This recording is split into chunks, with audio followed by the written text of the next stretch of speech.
প্রেম কিংবা বিয়ে যেটাই করেন, করলে ভদ্রলোকের সাথে করবেন, না হলে সারা জীবন একা থাকবেন। নিজে টাকা কামাইবেন, ঘুরবেন ফিরবেন পরিবারের মানুষগুলোকে নিয়ে, আর সম্মানের সাথে বাঁচবেন।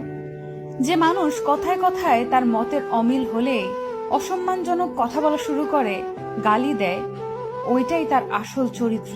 এমন মানুষগুলো খুবই ভয়ানক। যাদের মধ্যে নম্রতা ভদ্রতা আছে, সে গালাগালি করে না বা অসম্মানজনক কথাবার্তা বলেন। এমন মানুষগুলোকে ছাড় দিয়ে যত চলবেন, ভালোবাসা দেখাতে যাবেন, নিজের লস। এরা আপনাকে মানসিক রোগী বানানো ছাড়া কিছুই দিতে পারবে না। এমন সম্পর্ক থেকে যত তাড়াতাড়ি সম্ভব বের হয়ে আসা উচিত। কেউ কারোর জন্য মরে না।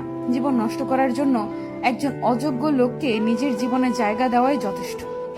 বারবার নিজের অসম্মান হজম করে নিজেকে না মেরে একেবারে এমন অসুস্থ সম্পর্ক শেষ করে নিজেকে মুক্তি দিয়ে দেখেন, আপনার জীবনে উন্নতি হবেই। একজন সাপোর্টিভ সঙ্গী পাওয়া ভাগ্যের ব্যাপার। যে মানুষের মাঝে ভদ্রতা আছে, তারা তাদের দায়িত্ববোধ সম্পর্কে জানে। তারা অন্যের জীবন নিজের নিয়ন্ত্রণে আনার জন্য মরিয়া হয় না। আমি আমার পরিচিত এমন অনেক মানুষ চিনি যারা জীবনে অনেক ভালো কিছু করতে পারত, কিন্তু তাদের জীবন নষ্ট করে দিয়েছে তাদের জীবন সঙ্গী।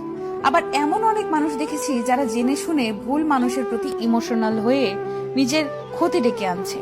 ভালোবাসলে আগে নিজেকে ভালোবাসা উচিত, এরপর অন্য কেউ। ভালোবাসা যদি ভালো থাকাই কেড়ে নেয়, এমন ভালোবাসা দিয়ে কি করবেন? মানুষ চোখের জলের মূল্য ততদিন বোঝে না যতদিন না সেটা তার নিজ চোখ দিয়ে বের হয়। ভালোবাসার সবচেয়ে কষ্টের মুহূর্ত হলো পুরনো স্মৃতিগুলোকে ভুলে থাকা। এই কেমন কষ্ট!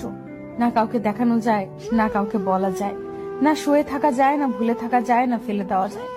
শুধু প্রত্যেকটা সেকেন্ড বুকের ভেতর অনুভব করা যায়। এর নামে কি ভালোবাসার কষ্ট? কখনোই প্রিয় মানুষের কাছে নিজের দুর্বলতা প্রকাশ করবেন না।